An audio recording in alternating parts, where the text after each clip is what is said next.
27 Ronin. इस कहानी की शुरुआत में एक किंग को दिखाया जाता है जिसे जंगल में एक लड़का मिलता है। ये लड़का आधा जैपनीज और आधा इंग्लिश है। इसके सिर पर अजीब से निशान होते हैं। राजा के लोग कहते हैं कि इसे हमें अपने साथ नहीं ले जाना चाहिए, लेकिन राजा इस लड़के को अपने साथ अपने राज्य ले आते हैं। इस लड़के का नाम काई होता है। काई क्योंकि आधा इंग्लिश और आधा जैपनीज है, इसीलिए कोई भी इसे एक्सेप्ट नहीं करता। लेकिन काई सबकी बहुत इज्जत करता है और सबसे बहुत अच्छे से बात करता है। पर कई साल गुजरने के बाद भी कोई भी काई से अच्छे से बात नहीं करता। हालांकि किंग ने उसके अंदर कोई खास बात देखी थी, इसीलिए वो उसे अपने राज्य ले आए थे। साथ ही किंग की बेटी जिसका नाम मीका है, वो काई से बहुत प्यार करती है। अब एक दिन दिखाया जाता है कि इनके राज्य में जंगल में एक बहुत बड़ा दैत्यनुमा जानवर आ जाता है। उसे सब कंट्रोल करने की कोशिश करते हैं, लेकिन वो इतना शक्तिशाली होता है कि वो किसी के भी कंट्रोल में नहीं आ रहा होता। और एक पल ऐसा आता है जब वो एक वॉरियर को जिसका नाम यासुनो होता है, उसकी तरफ उसे मारने के लिए बढ़ रहा होता है। और इससे पहले कि वो ऐसा करता, काई अपनी तलवार लेकर उसके सामने आ जाता है और उसके गले के आर पार कर देता है, जिससे वो दैत्यनुमा जानवर मारा जाता है। और अब यहाँ पर किंग भी आ जाते हैं और जब वो देखते हैं कि उस दैत्यनुमा जानवर को मारा गया है, तो उन्हें लगता है कि उसे यासुनो ने मारा है। यासुनो भी नहीं बताता कि उसे काई ने मारा है और किंग उसे तोहफे के तौर पर उस जानवर का एक सींग देते हैं। लेकिन यहाँ पर इन योद्धाओं का, जिन्हें रोनिन कहा जाता है, उनका जो लीडर होता है जिसका नाम ओशी है, वो काई के हाथ में खून देख लेते हैं और समझ जाते हैं कि उस जानवर को काई ने मारा है। वहीं हमें एक दूसरे किंगडम को दिखाया जाता है जिसका राजा लॉर्ड कीरा है। कीरा के साथ उसकी एक साथी होती है जो कि एक विच है, जो अलग अलग तरह के जादू टोने जानती है। और लॉर्ड कीरा किसी भी तरह से उस राज्य को अपने कब्जे में करना चाहते हैं जहाँ पर काई रहता है।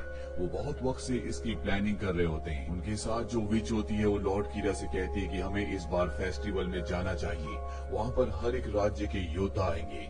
दरअसल ये एक ऐसा फेस्टिवल है जहाँ पर हर एक राज्य के योद्धा आपस में लड़ते हैं और जो फाइनल बैटल जीतता है उसे बहुत सम्मान दिया जाता है। और अब लॉर्ड कीरा भी अपने योद्धा के साथ पहुंच जाते हैं। यहाँ पर हमें एक और किंग को दिखाया जाता है जो इन सभी किंगडम्स के ऊपर है, यानी कि ये सबसे बड़े किंग है। इनके ऑर्डर्स को कोई भी मना नहीं कर सकता।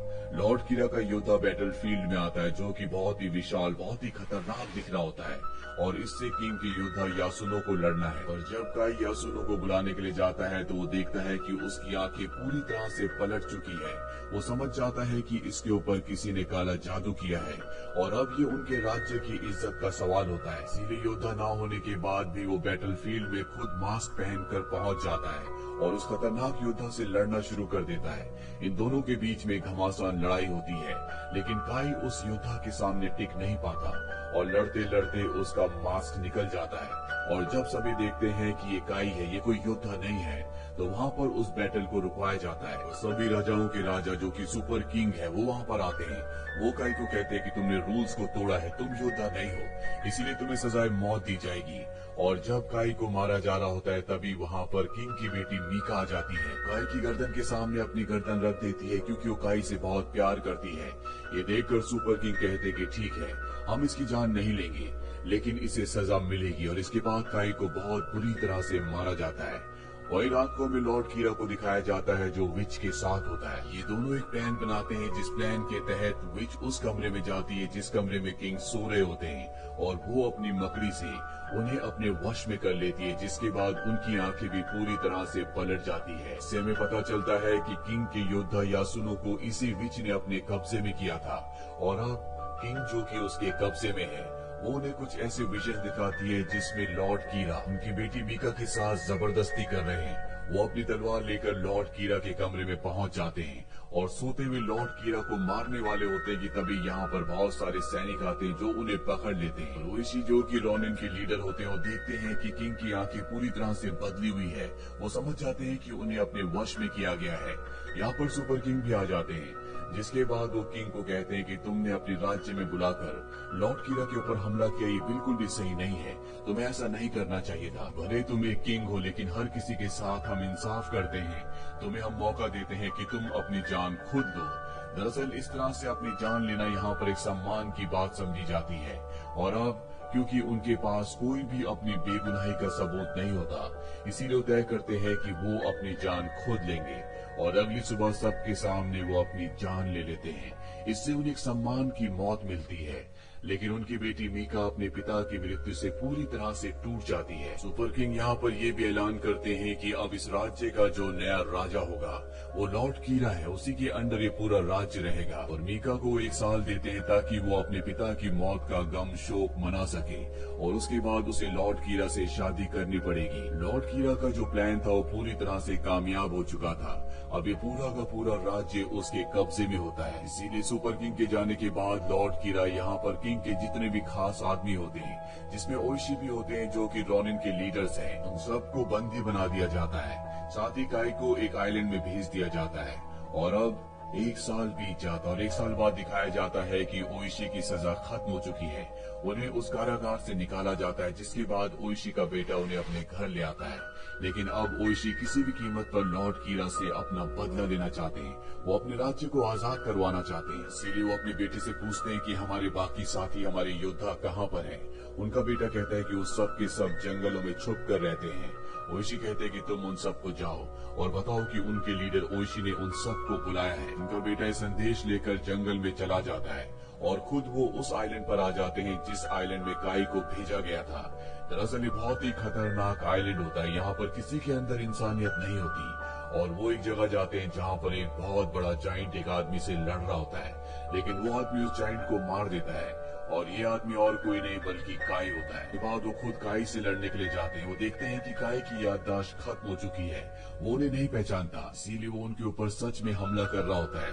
लेकिन जब वो काई को कहते हैं कि राजकुमारी मीका का 1 साल शोक का पूरा हो चुका है, अब कीरा उससे शादी कर लेगा, हमें उसे बचाना होगा, तो उसकी याददाश्त वापस आ जाती है। जिसके बाद ये दोनों के दोनों लड़ने की एक्टिंग करना शुरू कर देते हैं और यहाँ से बाहर निकल जाते हैं। इन्हें रोकने की कोशिश की जाती है, पर ये इस जगह को आग लगाकर यहाँ से निकलने में कामयाब हो जाते हैं। और अब ओइशी और काई दोनों की दोनों जंगल में पहुंच जाते हैं, जहाँ पर ओइशी के बाकी योद्धा भी हैं, जिन्हें रोनिन कहा जाता है। लेकिन इनके पास किसी भी तरह के कोई भी हथियार नहीं है, इसीलिए लॉर्ड कीरा और उसके आदमियों का सामना नहीं कर सकते। काई कहता है कि हमें मिस्टिकल फॉरेस्ट जाना होगा, जहाँ पर बहुत बड़े बड़े दैत्य रहते हैं और हम उनसे हथियार ले सकते हैं। और अब ये सब के सब मिस्टिकल फॉरेस्ट पहुंच जाते हैं। ये एक डार्क फॉरेस्ट है, ये दूसरे फॉरेस्ट की तरह नहीं होता। ये वही फॉरेस्ट है जहाँ पर काई कभी पला बड़ा था, लेकिन किसी तरह से वो यहाँ से भागने में कामयाब हो गया था। इस फॉरेस्ट में हर जगह आत्माएं और बुरी बुरी शक्तियां हैं। अभी उस गुफा तक पहुंच जाते हैं जहाँ पर मॉन्स्टर्स रहते हैं। काई सबको बाहर रुकने के लिए कहता है और रोनिन्स के लीडर ओइशी को अपने साथ अंदर ले जाता है। और कुछ दूर जाने के बाद वो ओइशी से कहता है कि तुम्हें यहीं पर रुकना होगा, चाहे कुछ भी हो जाए, अपना हथियार अपनी तलवार कभी मत निकालना। और खुद वो यहाँ से आगे बढ़ जाता है। यहाँ पर बहुत सारे लोग होते हैं जो झुके हुए होते हैं, और एक जगह जाकर काई रुक जाता है।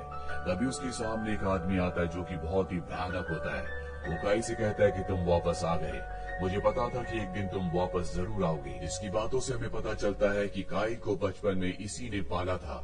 काई कहता है कि मैं यहाँ पर हथियार लेने के लिए, तलवार लेने के लिए आया हूँ। वो कहता है कि तलवार तुम्हारे बीचों बीच है, तुम इस तलवार को ले सकते हो। वही हमें इस केव के बाहर दिखाया जाता है जहाँ पर यासुनो और उसके बाकी साथी हैं।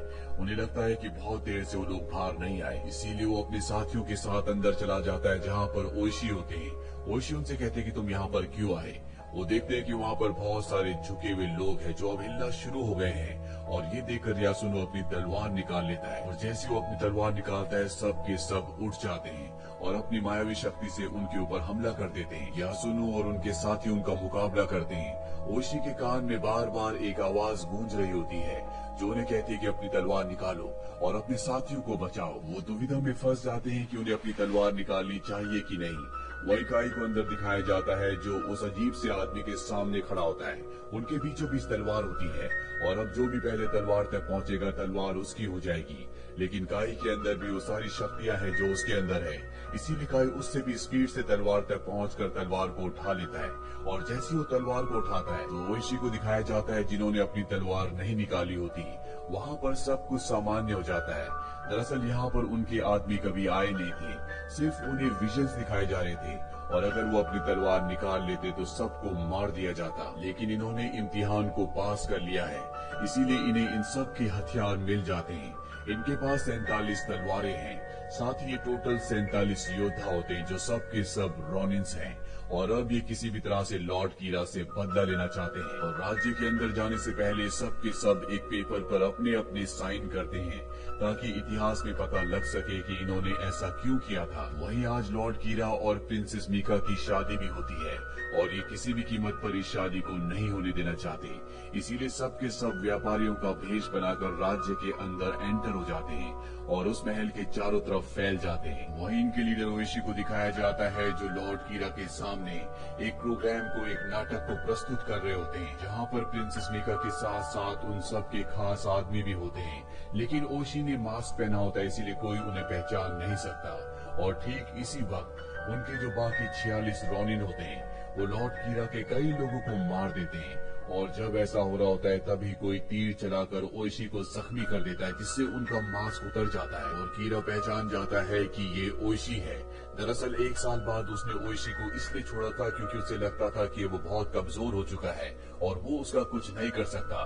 और जब वो उसे अपनी आंखों के सामने देख लेता है तो वो अपनी सेना को उन पर हमला करने के लिए कहता है, जिसके बाद ये 47 रॉनिन्स जो कि कीरा के बहुत सारे लोगों को मार चुके हैं, इनके ऊपर हमला कर देते हैं और अब यहाँ पर एक घमासान युद्ध शुरू हो जाता है। इसके बाद सबसे पहले काई मीका के पास पहुँचता है, उसको अपने गले से लगा लेता है और कहता है कि हम दोनों को एक दूसरे से कोई भी जुदा नहीं कर सकता। और तभी यहाँ पर लॉर्ड कीरा की साथी विच आ जाती है, जो कि अब अपने असली रूप में, जो कि एक ड्रैगन का होता है, उसमें आकर काई के ऊपर हमला कर देती है।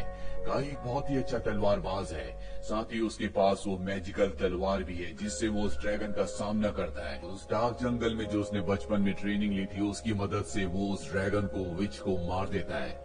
वही हमें रॉनिन्स के लीडर ओइशी को दिखाया जाता है जो लॉर्ड कीरा से लड़ रहा होता है। वो उसे अपने हाथों के फंदे में फंसा लेता और कहता है कि मैंने तुमसे कहा था ना कि एक दिन मैं अपना बदला जरूर लूंगा। जिसके बाद वो लॉर्ड कीरा को मार देता है और अब जब लॉर्ड कीरा मारा जा चुका है तो उसके सभी सैनिक अपने हथियार डाल देते हैं और इस तरह से 47 रॉनिन्स अपना बदला ले लेते हैं। अब यहाँ पर सुपर किंग भी आते हैं। वो कहते हैं कि मैंने तुम सबको मना किया था कि कोई भी हमला नहीं करेगा, किसी तरह की कोई भी जंग नहीं होगी। तुमने मेरे आदेश का उल्लंघन किया है, इसीलिए वो इन सबको वही सजा देते हैं जो उन्होंने किंग को दी थी, यानी कि ये सब अपनी जान खुद लेंगे, जो कि यहाँ पर एक सम्मान की बात मानी जाती है। और सुपर किंग ऐसा इसलिए कहता है क्योंकि उसे अब तक पता चल चुका होता है कि लॉर्ड कीरा करप्ट था, उसने किंग के साथ गलत किया था। और अब ये सब के सब सफेद कपड़े पहनकर एक जगह पहुंच जाते हैं जहां पर इन 47 लोगों को अपनी जान देनी है, जो कि सम्मान की बात है, जो इतिहास में हमेशा याद रखी जाएगी।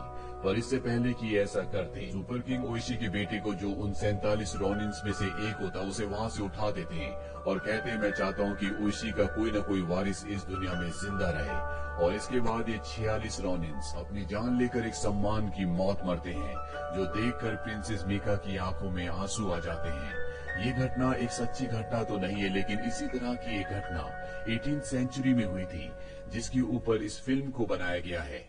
उम्मीद करते हैं कि ये कहानी आपको पसंद आई होगी।